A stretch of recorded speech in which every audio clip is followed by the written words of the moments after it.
All right, how's everybody doing today? Hotep, hey, this is Michael Imhotep, founder of the African History Network, host of the African History Network show. I'm a talk show host, researcher, lecturer, writer, and historian. Well, first of all, I want to say Happy New Year to everybody. We made it to 2022. Today is January 1st, 2022. Okay, so hope everybody's doing well. A lot of you have heard about a 10-week online course that I teach on the weekends. Ancient Kemet, the Moors, and the Ma'afa, understanding the transatlantic slave trade, what they didn't teach you in school. So this class I teach on Sundays, 12 noon to 2 p.m. Eastern Standard Time. So I wanted to come on and do a brief overview of what we cover in the class. It's a fantastic course. People that take it really, really learn a lot. And you can register for this class and join us in our next session. Okay. We do the sessions live. All the sessions are archived and recorded. You can go back and watch it anytime. And I'm going to post the information here so you can register for the class as well. So we look at history chronologically, and we deal with thousands of years of history and what leads up to the transatlantic slave trade taking place. Okay, number one. And we cannot start our history in slavery. We cannot start our history in slavery. We have to deal with thousands of years of history and what leads up to the transatlantic slave trade taking place. So I do a PowerPoint presentation. We have book references, articles, video clips, everything. All right. And you can also listen to my radio show and watch my Facebook Live broadcast and YouTube. I'm on Monday through Friday, 11 p.m. to midnight Eastern Standard Time, and Sundays, 9 p.m. to 11 p.m. Eastern Standard Time. The African History Network show on 9:10 a.m. the Superstation, WFDF here in Detroit. Follow me on my Facebook fan page, The African History Network, and my YouTube channel, Michael Imhotep, Imhotep, because we broadcast there as well. So here's some of the things that we deal with in the online course, okay? And we deal with archaeological discoveries, ancient African history as well. And we look at what leads up to the transatlantic slave trade taking place.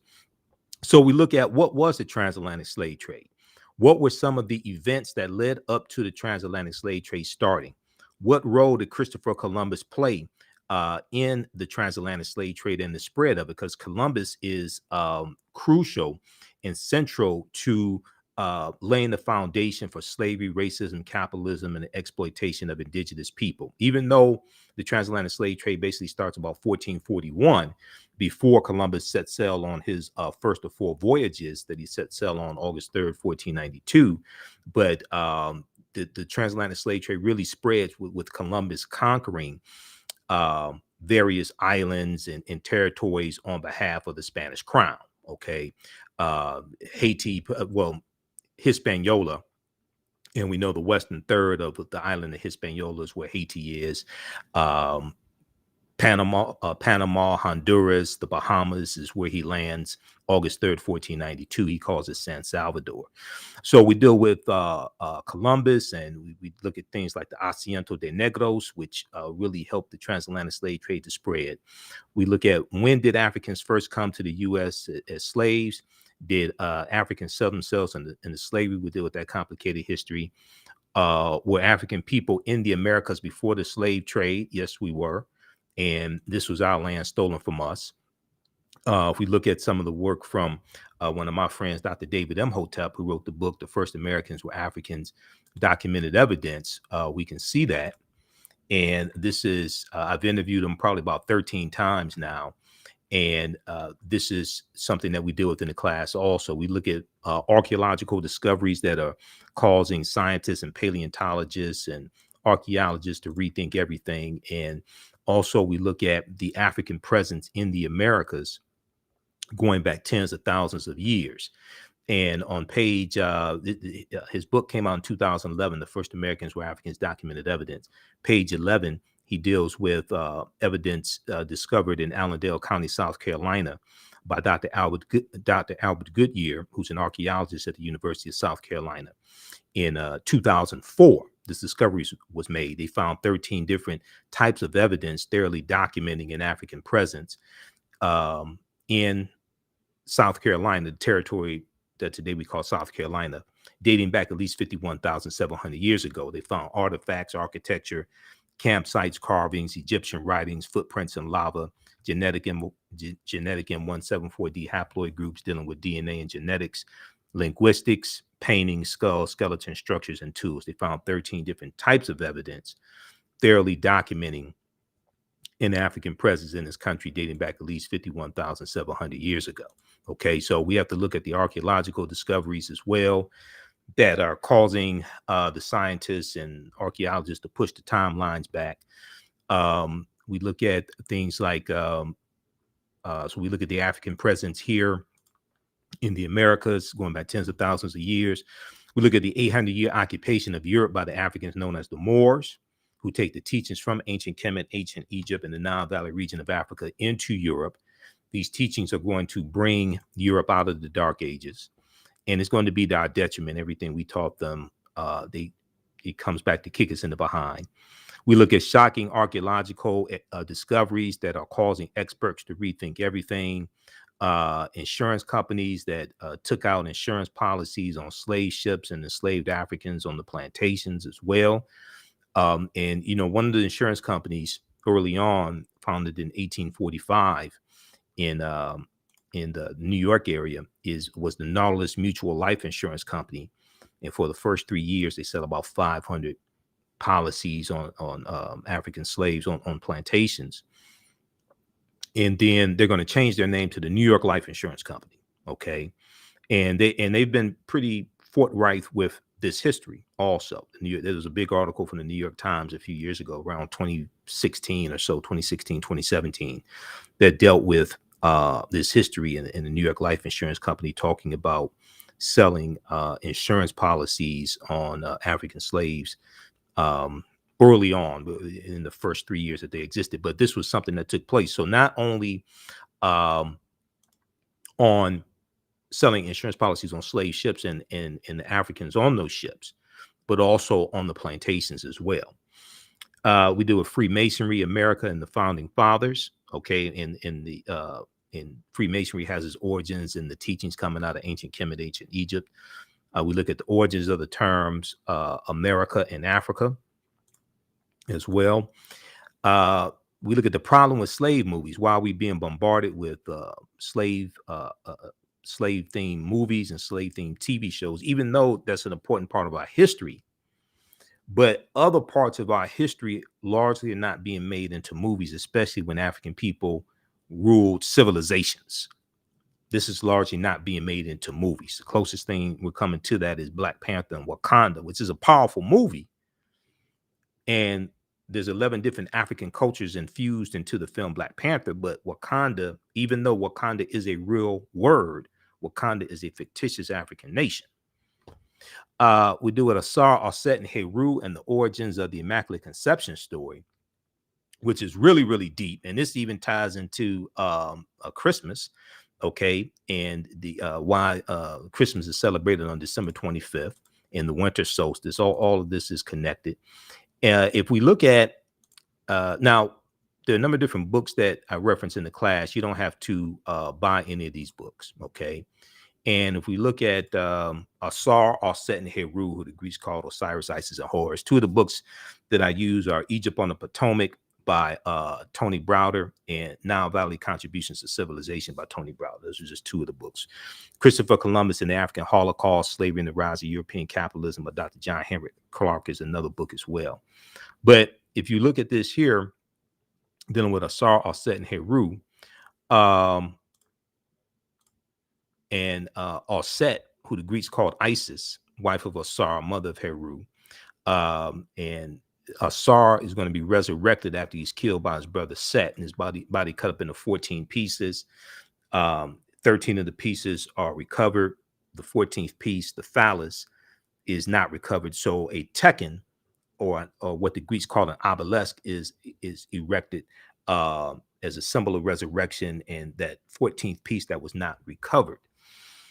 But Aset, or Isis, Aset, I should say, means she of throne, and the Neter, or deity Aset, is associated with love and fertility.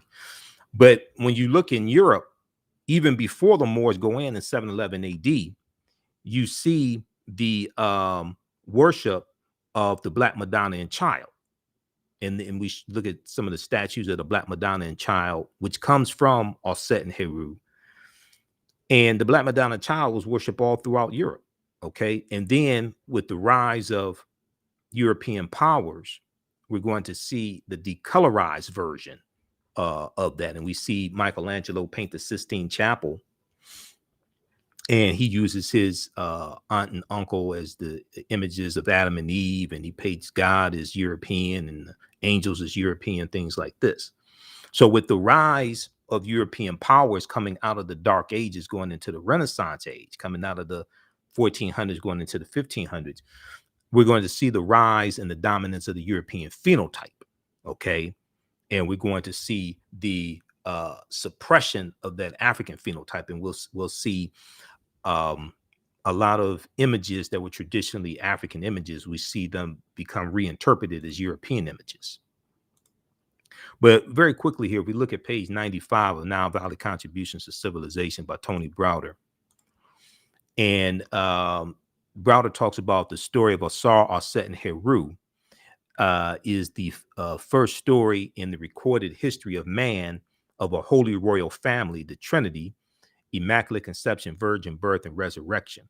Now, if we back up and go to at the top of page 95, Browder talks about in 1984 at the Nile Valley Conference in Atlanta, Georgia, Dr. Charles Kofer, professor of the Old Testament at the Interdenominational Theological Center in Atlanta, discussed the role of Egypt and Ethiopia in the Old Testament. He stated the following: in the King James and Revised Standard versions of the Bible, or the Helios Biblos, the Sun book, Helios in reference to sun of the Bible, the word Egypt, or Mitzrayim in Hebrew, along with cognates, occurs some 740 times in the Old Testament.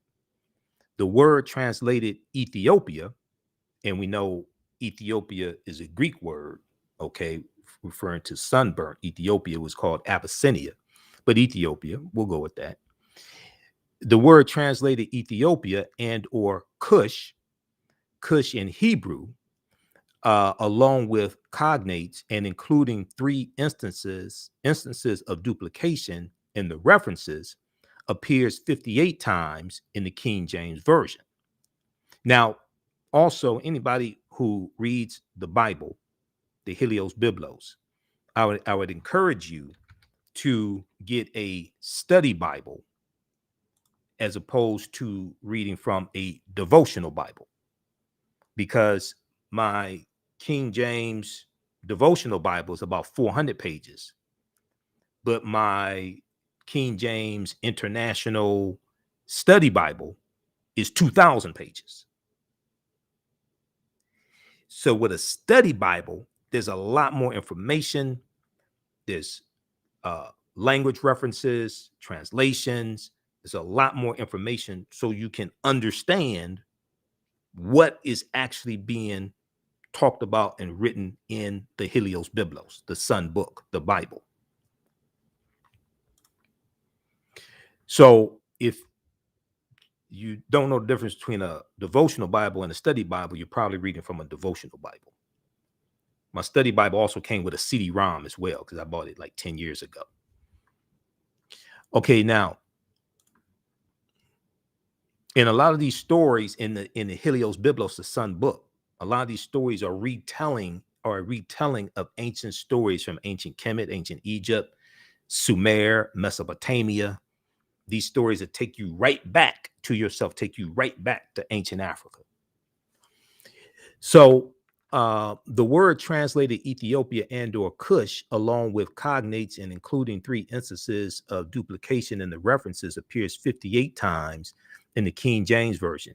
In this version, the translation Ethiopia is used 39 times, Cush untranslated with cognates 19 times, The numerous references to Egypt led one Old Testament scholar to remark, quote, no other land is mentioned so frequently as Egypt in the Old Testament, end quote. To understand Israel, one must look well into Egypt, or Kemet. Kemet meaning the land of the blacks, one of the original names of Egypt. Now, the story, Browder goes on to say, the story of Asar, Aset, and Heru is the first story in the recorded history of man of a holy royal family, the Trinity, Immaculate Conception, Virgin Birth, and Resurrection. Evidence of this Trinity is known to have existed in ancient Nubia, or Ta-Nehesi, or Ta-Seti, as late as 3,300 BCE, or BC. BCE meaning before the Common Era, or BC, as late as 3,300 BCE. Carved on the walls of the Temple of Luxor, circa 1,380 BCE, before the Common Era, or BC, are scenes that depict the following. Now, this may go outside the circumference of some people's awareness. Just because you never heard it before, disagree with it, or don't like it, does not mean it's not true. It just means you have to do some research to understand what I'm talking about. So these scenes are depicted here in the Temple of Luxor, circa 1380 BCE. The Annunciation. So down at the bottom, you see the panels. So we see the Annunciation. We see the Netta Dehuti, announcing to the Virgin Aset the coming birth of their son Heru, the Annunciation. Okay, now in the story in the Bible is Gabriel, the messenger angel that delivers the message to Mary the Virgin. And when you look at the constellation of Virgo, Virgo in Latin means virgin. In ancient times, that constellation was a constellation of Aset, the Virgin. 2, the Immaculate Conception. We see the Neter or deity Neph, who represents the quote-unquote Holy Ghost, and the Neter Het Heru, who the Greeks called Hathor, are seen symbolically impregnating Aset by holding Ankhs, which is the symbol of life, or the symbol of eternal life, or the African symbol of life, the Ankh, holding Ankhs to the nostrils of the Virgin Mother to be Aset. This is the Immaculate Conception. Then 3 at the top, the Virgin Birth. Aset is shown sitting on the birthing stool, and the newborn child is attended by midwives. 4, the Adoration. The newborn Heru is portrayed receiving gifts from the 3 kings, or the Magi. In the Bible, it doesn't say how many, but the 3 kings is also in reference to the 3 stars in Orion's belt, Orion the hunter. And we know that the star Sirius is in the constellation of Canis Major, the big dog. So Sirius is also known as the dog star. All this is connected. If you saw the presentation I did dealing with the winter solstice and why Christmas is celebrated on December 25th, and the winter solstice December 20th, December 21st, December 20th or December 21st. Saw the presentation I did December 21st, 2021, dealing with the winter solstice. We connected all this stuff together. All this is connected. The Aset is shown sitting on the birthing stool. The newborn Heru is portrayed receiving gifts from the 3 kings, or Magi, while being adored by a host of gods and men. So then we look at the story here of the secrets of Isis. Saturday mornings, I used to get up and get a bowl of cereal and some Cheerios or something like that, shredded wheat or what have you, because my mom wouldn't let me eat like the real sugary cereal, the Fruit Loops and Lucky Charms, things like this. And I would watch the Shazam and Isis Hour on CBS, 11 a.m. Eastern Standard Time, Saturday morning. Okay, the Shazam and Isis Hour. And they had this TV show called The Secrets of Isis.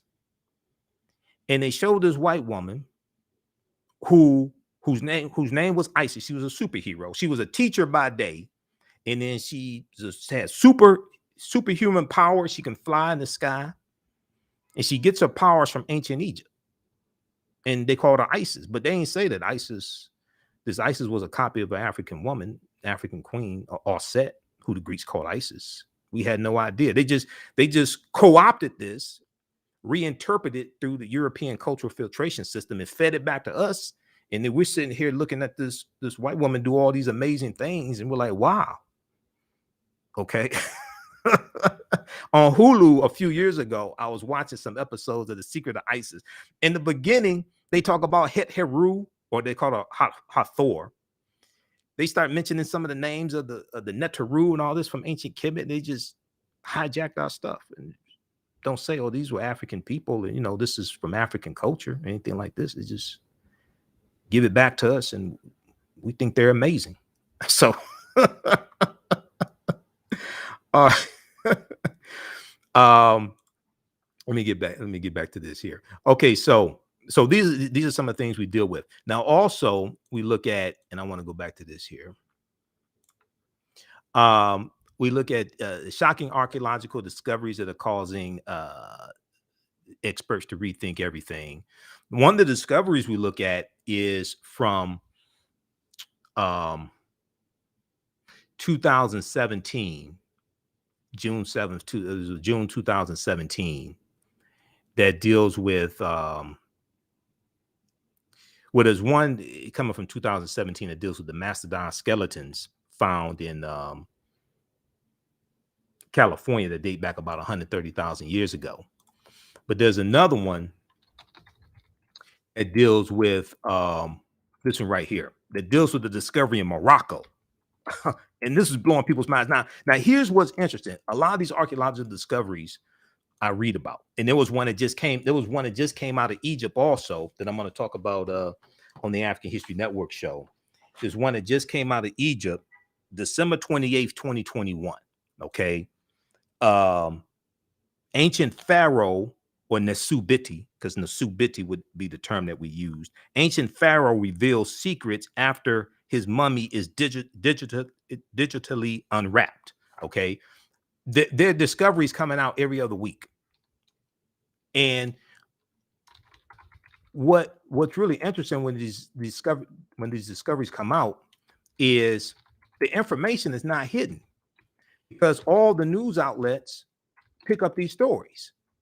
Now you may only see 20 seconds or 30 seconds of it on MSNBC or CNN, but they have all the when you go Google these topics, all these articles, they have articles. All the news outlets have it. I'm looking at Yahoo News, NBC, Washington Post, New York Times, National Geographic. They all have articles on this. But if we look at this one here quickly, and this stuff coming out of Egypt every other week, definitely. Ancient Pharaoh reveals secrets after his mummy is digitally unwrapped. The technique enabled me to visualize the amulets in between the layers and to visualize the face, one researcher said. Okay. Now this is from December 28th, 2021. And it talks about Egyptian scientists have unwrapped a 3,500-year-old royal mummy without peeling away a single layer of embalming linen. Instead, they used advanced X-ray technology and computerized tomography scanning to catch a glimpse of Nesubiti Amenhotep I, or Pharaoh Amenhotep I, mummified body and the secrets it has harbored for millennia. Now, Zahi Hawass, who's a prominent Egyptologist and one of the scientists involved in the research, said, quote, for the first time, we can know information about the mummy without disturbing the mummy. For the first time, we can know information about the mummy without disturbing the mummy. Okay, so this is just one of the recent archaeological discoveries. But there was one from when I was looking for this is from 2017, June 7, 2017. We're older than we think. This is NBC News also. National Geographic, Washington Post, New York Times, they all have stories on this. All you have to do is just Google the topic. New find pushes human origin back 100,000 years.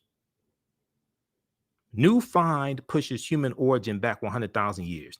Did paleontologists just find the greatest granddaddy of them all? So when you go through, and I read a number of different articles from different sources on this discovery. This was a discovery in Morocco, okay? North Africa. This is a discovery in Morocco. New discoveries at a rich site in Morocco show modern humans were hunting and probably cooking game animals 300,000 years ago, 100,000 years earlier than scientists have believed until now. Because all this stuff is much older than we've been told that it is. Site near Morocco's coast and the city of Marrakech has always yielded interesting human remains, but they had been dated to around 40,000 years ago. New discoveries and new dating methods show that, in fact, many of the bones belong to modern Homo sapiens, modern man, Homo sapiens, and they lived as far back as 300,000 or 350,000 years ago. Now, the earliest previous Homo sapiens bones date back 195,000 years ago, and they're from clear across the continent in modern-day Ethiopia. Taken together, the findings show modern humans were dispersed across Africa long before anyone ever thought. So, as I've said numerous times before, the deeper they dig, the blacker the planet gets, the more research they do, the older we get. The deeper they dig, the blacker the planet gets, the more research they do, the older we get. And when you go read about these archaeological discoveries, and I've read about a lot of them because we deal with them in the class. The scientists are saying we have to rethink everything. They're saying we have to push the timelines back, and they said we have to start looking in places for evidence that we didn't think to look at before. And this coincides with a lot of research from Dr. David Imhotep that deals with, the African presence in the Americas dating back tens of thousands of years ago, things like this. Okay. And then there's new evidence that came out of Brazil a few years ago. New York Times had an article about this, pushing the African presence in Brazil going back about 100,000 years ago. All right. How's everybody doing? Everybody share this broadcast on your social media platforms. If you're just tuning in, I'm Michael Imhotep, founder of the African History Network, host of the African History Network show. I'm a talk show host, researcher, lecturer, writer, and historian. And we're doing a brief overview of a 10-week online course that I teach called Ancient Kemet, the Moors, and the Ma'afa, Understanding the Transatlantic Slave Trade, what they didn't teach you in school. Okay. You can register for it at our website, AfricanHistoryNetwork.com, AfricanHistoryNetwork.com. Right on the homepage, we have the information. And I teach this class on Sundays, 12 noon to 2 p.m. Eastern Standard Time. Then also on Sundays, that's on Sundays. And on Saturdays, I teach from the Civil War to the Civil Rights Movement and Black Power, 1865 to 1968. We have a special bundle pack right now where you can register for both classes for only $70. They're regularly $130 each. Okay. And we'll post the link here again. I do a PowerPoint presentation. We have book references, articles, video clips, all that in the class. Even after you can watch, we do the sessions live. All the sessions are archived and recorded. You can go back and watch it anytime. So a year from now, if you want to go back and watch like January 2023, if you want to go back and watch the entire class, you can do that. You'll have full access to it. Okay. This is also something good you can use with your children. I would say the content is PG-13. Okay. It's not crazy. I don't do a lot of cursing and things like this. It's not overly graphic or anything like that. Okay. But yeah, you can use this with your children also. It's very engaging. We have a live text chat in class, so you can ask questions. You can see me in class. I can't see you. So it's not like a Zoom call for work. You don't have to worry about seeing, being seen in class or anything like that. Okay, some other things we deal with, the link between ancient Kemet and the link to ancient Kemet or Egypt and early Christianity, Freemasonry in America, the fake Willie Lynch letter 1712, because Willie Lynch never historically existed. The Willie Lynch letter has been proven to be a fraud. Professor Manu Pym has done a lot of research on this. I've interviewed him a number of times. Professor Manu Pym out of California, Contra Costa College in California. And also I've done a couple lectures on this as well. And the letter was written about 1970 by Dr. Kwabena Ashanti. So we have to study real history. This language, there are words in the Willie Lynch letter that didn't even exist in the early 18th century. And the syntax structure of the English language coming from England was different than the language that was used, the syntax structure of the language in 1970 in the US. We also do with the African influence in the film Black Panther, because there are 11 different African cultures that we see represented in the film Black Panther also. Okay. Now, I talked about, and this information here is really important because, one, the attack we see on critical race theory and this false concept by many Republicans of what critical race theory is. They've just lumped everything that they don't like dealing with race and racism and teaching of slavery and white supremacy and things like this in schools. They just lump this under a banner that they call critical race theory. It's not really critical race theory.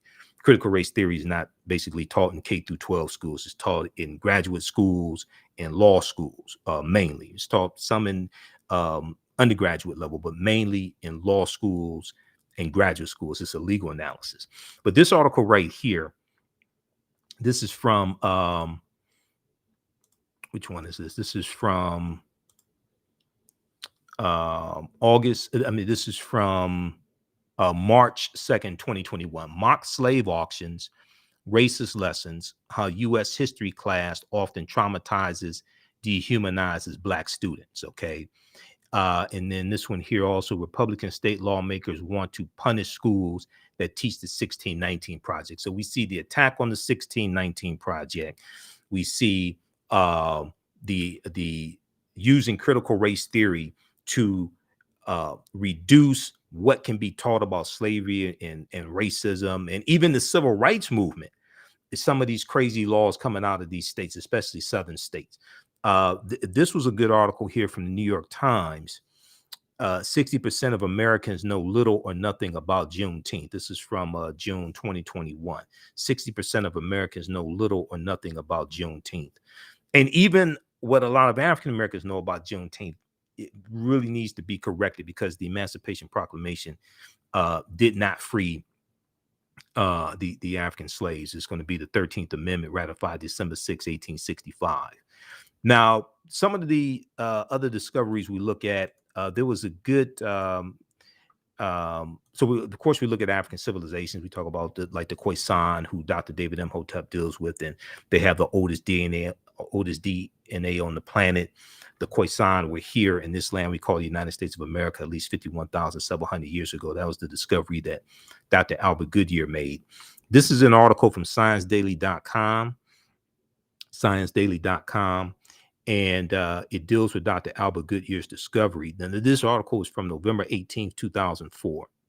New evidence puts man in North America 50,000 years ago.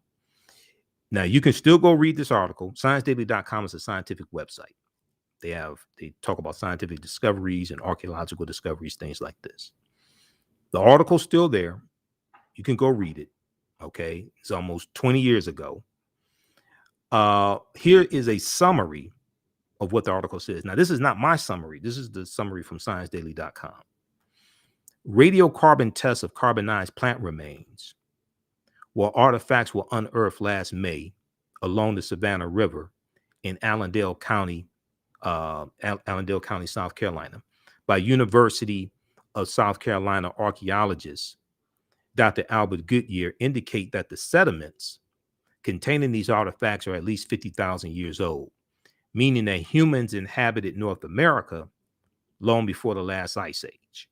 Okay. And this is Dr. Albert Goodyear. He's a white archaeologist. Now, he gets attacked by the establishment archaeologists because his research and what he discovered is being suppressed and really challenged, because this goes against the Clovis culture discovery in New Mexico, that the oldest human oldest evidence of humans in North America is the Clovis culture, which dates back about 13,000, 14,000 years ago.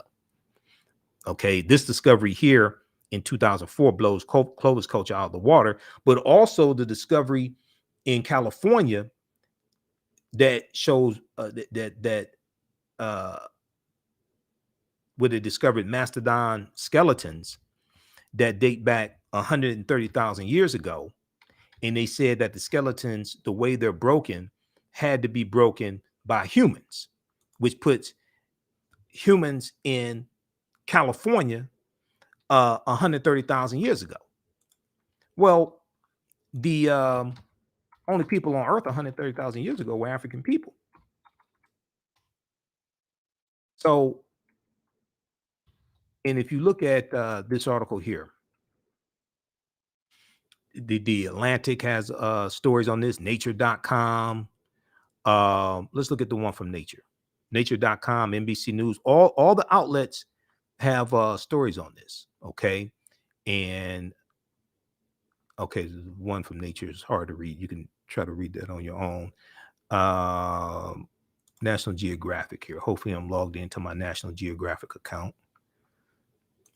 I have subscriptions to a bunch of different news sources. I can't keep up with all of them. They just keep charging me.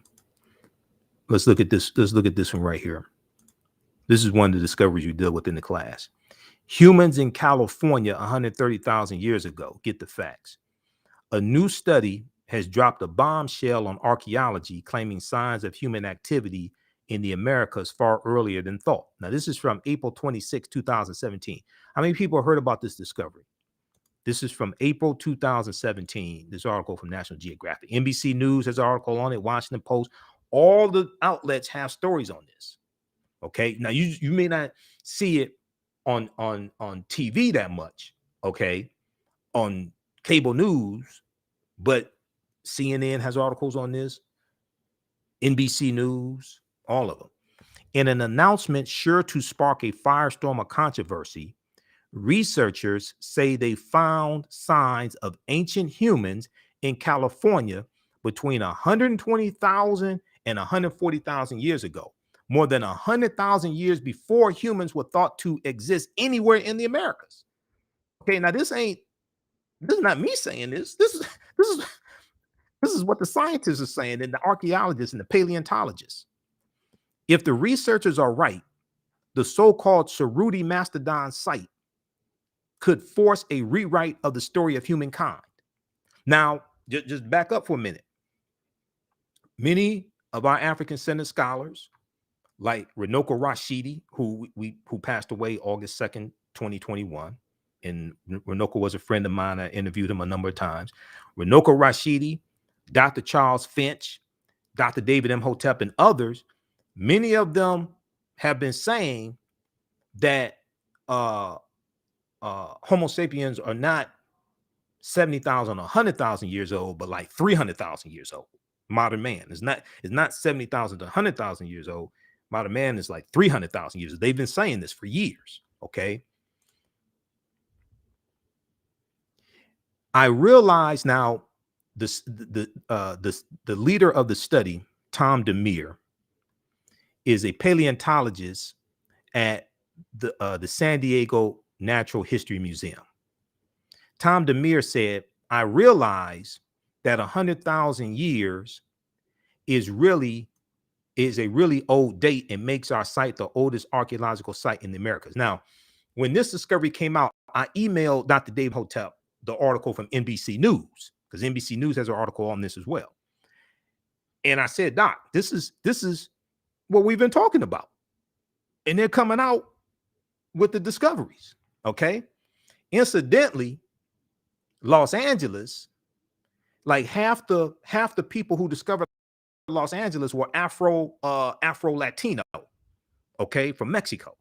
Okay, the city of Los Angeles, half the people that discussed were Afro-Latino. Okay, for people that didn't know. Because we know California used to be part of Mexico. California becomes a state in the Union after California becomes part of the United States because of the Treaty of Guadalupe Hidalgo of 1848, which is the treaty that ends the Mexican-American War of 1846 to 1848. I teach about this in my other class, from the Civil War to the Civil Rights Movement and Black Power, 1865 to 1968, because we deal with what leads up to the Civil War taking place, and then we deal with 1865 to 1968. And one of the things that leads to the Civil War is precipitated by the Mexican-American War of 1846 to 1848. And because of the Treaty of Guadalupe Hidalgo, the U.S. gets the territory that makes up California, Arizona, New Mexico, Colorado, Utah, and Nevada. And Nevada, they get that for about $15 million. For Mexico, Mexico loses about a third of their territory. Okay, and then we know Texas wins its independence from Mexico. Texas wins its independence from Mexico in 1836, and Texas becomes a state in the Union in 1845. Okay, the year before the Mexican-American War starts. All right, now let's go back to this here.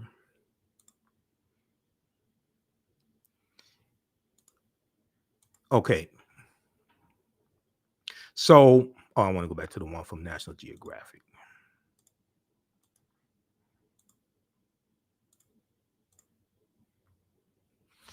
All right. So, Tom DeMere goes on to say, to be clear, the team has not found human bones at the site, which is true.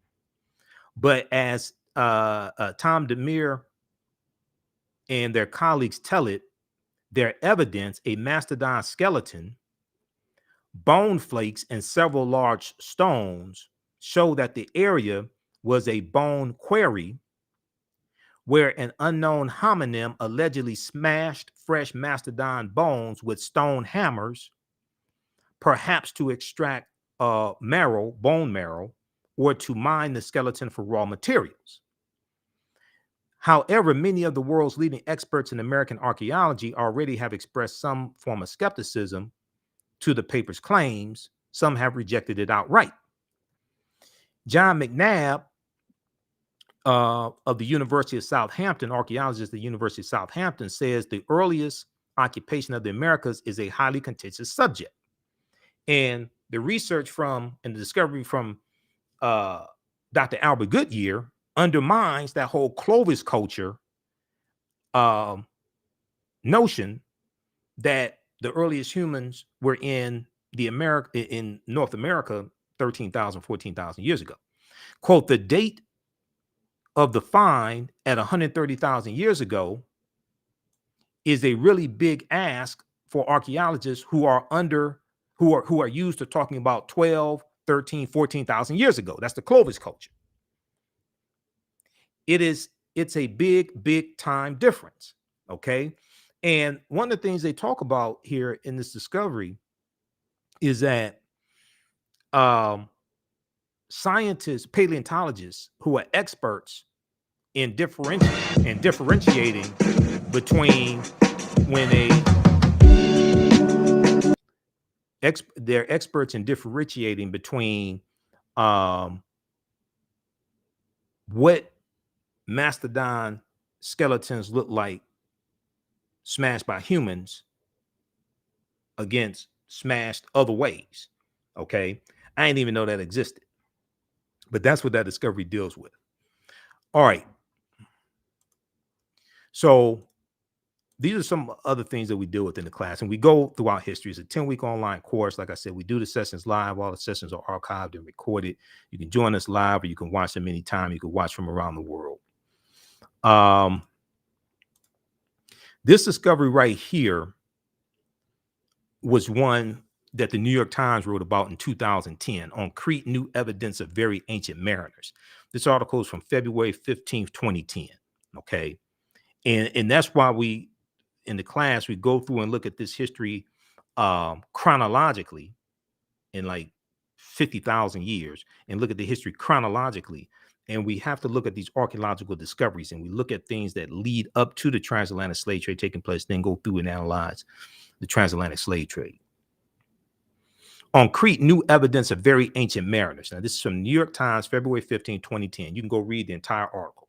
Proper documentation ends all conversation. You don't have to believe a word that I say. You can go research this yourself. Stone tools found on the Greek island of Crete over the course of 2 summers, archaeologists say, are at least 130,000 years old. There's 130,000 years again. Okay. Now, this article I found out from Dr. David Imhotep back in like 2011, and I went and researched this. Okay. There's 130,000 years again in a different discovery. This discovery here is considered strong evidence for the earliest known seafaring in the Mediterranean and calls for rethinking the maritime capabilities of pre-human cultures. These discoveries are causing the scientists to rethink everything. Now, Crete has been an island for more than 5 million years, meaning that the tool makers must have arrived by boat. So this seems to push the history of Mediterranean voyaging back more than 100,000 years, specialists in Stone Age archaeology say. Previous artifact discoveries had shown people reaching Cyprus, a few other Greek islands, and possibly Sardinia no earlier than 10,000 to 12,000 years ago. So they're saying they have to rethink all this stuff. They keep having to push the timelines back. Now, this article is 12 years ago. The deeper they dig, the blacker the planet gets, the more research they do, the older we get. Here's a screenshot of the actual article from the New York Times. It's not in the fiction section, it's in the science section. You go read the entire article. On Crete, new evidence of very ancient mariners. Okay. All right. And then we deal with discoveries like Tanis Heraklion, the lost city of Egypt that was revealed in 2013. Okay. And they found 150 feet beneath the surface of Egypt's Bay of Abu Qir, they found 64 ships, 16-foot tall statues, 700 anchors, countless gold coins, and smaller artifacts. Tanis Heraklion was built around 8th century BC, and it was just swallowed into the sea. These are some of the statues they found buried at the bottom of the sea from Tanis Heraklion. When we deal with, I talked a few minutes ago about the Tekken that the Greeks called an obelisk. The Washington Monument is a Tekken because we know that 50 of the 56 signers of the Declaration of Independence were Freemasons, and we know that the foundation of Freemasonry comes from the teachings from ancient Kemet, from the mystery systems in ancient Kemet. The word Mason is derived from the Latin words mass and sun. Mason means child of light and expresses the desire to pursue light, which is a metaphor for the sun, which symbolizes knowledge. The term child of light or sons and daughters of light was first used to identify students who had completed 42 years of study in the temples of ancient Kemet, ancient Egypt. Many Masonic temples were modeled after the temples of ancient Kemet, places where light or knowledge was imparted in a series of steps or degrees. Because like when you read Stolen Legacy by George G.M. James, he talks about the liberal arts, and the concept of liberal arts colleges comes from the 7 liberal arts taught in the mystery schools in ancient Kemet, the rhetoric and the logic and arithmetic, things like this. The concept of getting your credentials in a series of degrees comes from ancient Kemet: associate's degree, bachelor's degree, master's degree, PhD. Right? So when we go back and study all this, this takes us right back to who we are. This reconnects African people to who we are, to our history and culture. Read pages 18 and 32 of Egypt on the Potomac by Tony Browder. That's one of the books we use in the class. You don't have to buy any of these books to follow along in class, but these are some of the books that we use in class. And once again, so we have the class on sale right now. So this class meets on Sundays, 12 noon to 2 p.m. Eastern Standard Time. Ancient Kemet, the Moors, and the Ma'afa, understanding the transatlantic slave trade, what they didn't teach you in school. And you can visit our website, AfricanHistoryNetwork.com. You can register right here for it. It's right on the homepage. And as soon as you register, you can start watching the content. You can watch the class from last week. We do the sessions live. All the sessions are archived and recorded. You can go back and watch it anytime. Even a year from now, you can go back and watch the entire class. Okay. The classes are regularly $130. We have a special bundle pack for a limited time only, so you can register for both of the online courses that I teach. Ancient Kemet, the Moors, and the Ma'afa, understanding the transatlantic slave trade, what they didn't teach you in school, what we deal with thousands of years of history and what leads up to the transatlantic slave trade taking place. And then the other class I teach on Saturdays, 12 noon to 2 p.m. Eastern Standard Time, from the Civil War to the Civil Rights Movement and Black Power, 1865 to 1968. Okay, this second class picks up where understanding the transatlantic slave trade leaves off. Okay, and I've been teaching understanding the transatlantic slave trade. I've been teaching that class going back to 2017, on and off since 2017. And there's so much information in that class. I didn't have the time to adequately deal with the period of time of 1865 to 1968 like I really wanted to. So I had to create a second class from the Civil War to the Civil Rights Movement and Black Power. Each class, we go through and analyze approximately a 10-year to 15-year period of history each class, okay, to really see what happened after slavery ended, what happened after Reconstruction ended, Reconstruction 1865 to 1877. To understand the laws and policies put in place to put us in the predicament we're in right now, to understand where we need to go from here. And when we see what takes place in Reconstruction ending, and we see the Jim Crow laws put into place and the state constitutions being rewritten in the 1890s, like with Mississippi, November 1st, 1890, Mississippi adopts their new state constitution that imposes poll taxes and literacy tests. And this becomes known as the Mississippi Plan, and it's adopted by other southern states. Okay. South Carolina, 1895, Louisiana, 1898, Alabama, 1901. We see Georgia and Virginia, Oklahoma. All right. And they're attacking and suppressing the African-American vote and taking back control of state legislatures from that many of those state legislatures. It was a biracial Republican Party that was in control of those state legislatures. All right. And the same thing that happened in the 1890s and early 1900s, we see taking place right now, but it's the Republicans doing this. Okay. Because this is after the party realignment took place that started in 1928 with the Lily White movement of 1928, where Republicans started pushing African Americans out of the Republican Party when Republicans appealed to segregationist Democrats in 5 former Confederate states in the 1928 presidential election, because Republicans wanted to get Herbert Hoover elected as president. And they started ignoring the needs and concerns of African Americans and ignoring the rise of the Ku Klux Klan, which dates back to 1915 in the movie The Birth of a Nation. When the movie The Birth of a Nation came out, this rejuvenated the Ku Klux Klan. And it was the Reverend William Joseph Simmons who created the second incarnation of the Ku Klux Klan in about October 1915. The Reverend William Joseph Simmons, a white minister, who rejuvenates the Klan after seeing the movie The Birth of a Nation, okay, which shows the Ku Klux Klan as the heroes of the movie and saving the nation from some rebellion, former Union Negro soldiers, because the movie takes place during slavery, Reconstruction, and slavery, Civil War, and Reconstruction. All right. And all of the negative stereotypes of African Americans at that time we saw in the movie The Birth of a Nation. All right. So I deal with all that in the second class, but there's so much information, the way that I really wanted to deal with it, I had to do it in the second class. So we have a special bundle pack right now where you can register for a very limited time only. You can register for both classes. All right.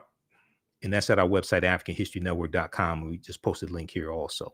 All right. Now, so check out pages 18 and 32 of Egypt on the Potomac by Tony Browder. Now, 15 of the 56 signers of the Declaration of Independence were Freemasons, and 13 of the 39 signers of the U.S. Constitution were Freemasons as well.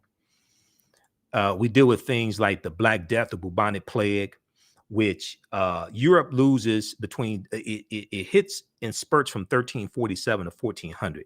Europe loses between 1/4 to 1/3 of the population. Okay. During that period of time, 1347 to 1400, somewhere between 25 million to 75 million during that period of time. Okay. Over the course of 5 years, Europe is going to lose somewhere between 25 to 50 million people over the course of 5 years, from about 1347 to about 1352 or so. One of the worst plagues in history arrived at Europe's shores in 1347, Common Era, 1347 AD. Nearly 700 years after the Black Death swept through Europe, it still haunts the world as the worst case scenario of an epidemic, or for an epidemic. Called the Great Mortality, as it caused its devastation, the second great pandemic of bubonic plague became known as the Black Death in the late 17th century. And these are some of the actual slides from the online course that I teach. Now, modern genetic analysis suggests that the bubonic plague was caused by the bacterium Yersinia pestis, or Y. pestis. Chief among its symptoms are painfully swollen lymph glands that form pus-filled boils called bobos. Sufferers also face fever, chills, headaches, shortness of breath, hemorrhaging, blood sputum, vomiting, and delirium. And if it goes untreated, a survival rate of 50%. Okay, history.com, official website of the History Channel, has some really good information on the bubonic plague, the Black Death. And it could go through and wipe out an entire village in 7 days, and you would literally cough up your lungs. Okay. We talk about people like Mansa Musa, who was the richest man in the world and became emperor of the Mali Empire in 1312 AD. There was a good article that showed a parallel between T'Challa of Black Panther, who was the richest man in the Marvel comic universe, okay, King of Wakanda, Black Panther, and Mansa Musa. Now, Mansa Musa becomes emperor of the Mali Empire in 1312 AD.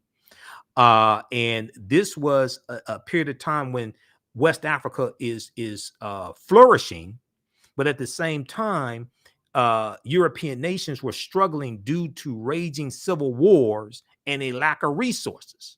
But West Africa is flourishing. All right.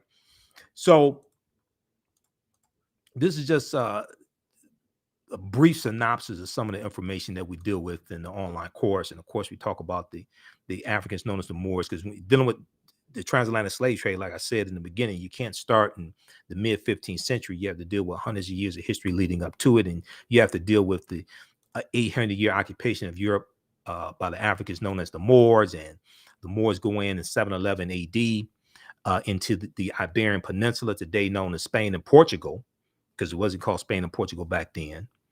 We know that Jebel Tariq, okay, they cross the straits and they disembark at a huge mountain that they call Jebel Tariq, or Tariq's mountain. Today is called Gibraltar, or the Rock of Gibraltar. That's named after General Tariq ibn Ziyad. Okay. And okay, so this is a good article that Runoko Rashidi wrote for AtlantaBlackStar.com. Moors, Saints, Knights, and Kings, the African Presence in Medieval and Renaissance Europe. And I use his book Black Star: The African Presence in Early Europe as one of the sources in the class as well. Now, we talked about Cristoforo Colombo. Columbus never came to the land we call the United States of America. The closest Columbus came here was Cuba, which is 90 miles away. And recently in the news, we've heard about Cuba, Haiti, of course, an assassination of President Jovenel Moïse. And then also Puerto Rico. These were all islands that Columbus conquered on behalf of the Spanish crown, okay, on his 4 voyages. So he set sail on his first of 4 voyages, August 3rd, 1492, on the Nina de Pinta and the Santa Maria. He goes into the Bahamas, which he calls San Salvador. He goes into Cuba and Hispaniola. We know the western portion of the island of Hispaniola is where Haiti is, or what the French call Saint Dominique. His second voyage, September 1493, he goes into the West Indies and Puerto Rico, Boricuan, and also Jamaica in 1494. 1498 goes into Trinidad and Venezuelan mainland in South America, May 1498. He dies in 1506. His last voyage, May 1504, he goes into Panama and Honduras. Okay. He never comes to the land that we call the United States of America.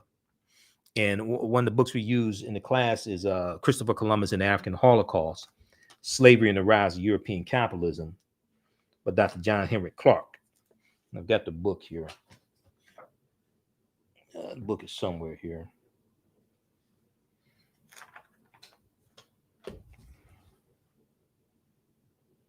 Okay, the book is in one of these stacks here. And I bought another bookshelf, so I've been rearranging things in the office. Oh, here it is here. Now this is now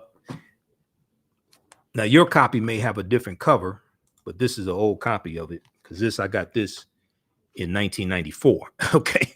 Christopher Columbus and the African Holocaust, Slavery and the Rise of European Capitalism, by Dr. John Henry Clark. But Columbus and the Spanish, even though the Portuguese are the first ones involved in the transatlantic slave trade, and the Portuguese dominate for the first 200 years, but Columbus and the Spanish are crucial to the transatlantic slave trade really exploding in Columbus's 4 voyages. All right. So hopefully you like this type of information. Hopefully you learned something. Share this broadcast on social media platforms. Follow us on our Facebook fan page, The African History Network, The African History Network, and our YouTube channel, Michael Imhotep, IMHOTEP. You can register for this 10-week online course. We have a bundle pack right now where you can register for both classes at a huge discount, only $70. Regularly $130 each for a limited time only. Visit our website, AfricanHistoryNetwork.com.